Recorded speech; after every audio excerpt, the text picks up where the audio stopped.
वाढवली आहे शान. सांगली जिल्ह्यानं महाराष्ट्राच्या राजकारणाची वाढवलेली आहे शान. म्हणूनच मला हे सांगलीचा अभिमान. सांगली जिल्ह्यात एकदा असं होतं की सांगली जिल्ह्यातील सगळ्या पक्षाचे अध्यक्ष सांगलीत होते. काँग्रेस पक्षाचा अध्यक्ष, जनता दलाचा अध्यक्ष, RPI अध्यक्ष, अनेक 5 पक्षाचे सगळे अध्यक्ष होते.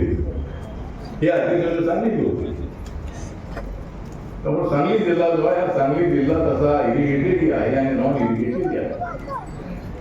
इरिगेशन आणि नॉन इरिगेशनला एकत्र आणणारा असा जिल्हा आहे. दलित आणि सवर्णांना एकत्र आणणारा हा जिल्हा आहे.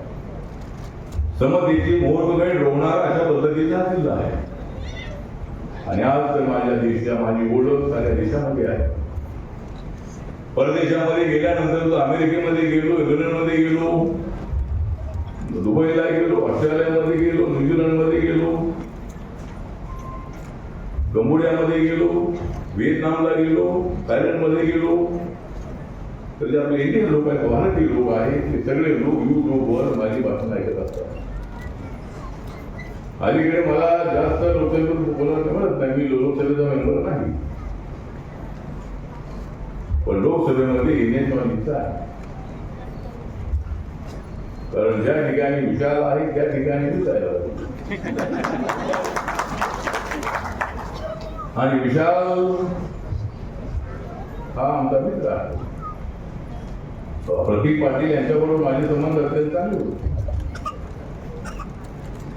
आणि प्रतीक पाटील यांच्याकडे माझ्याकडे त्याचे ऍडिशनल PS आहेत पृथ्वी पाटील.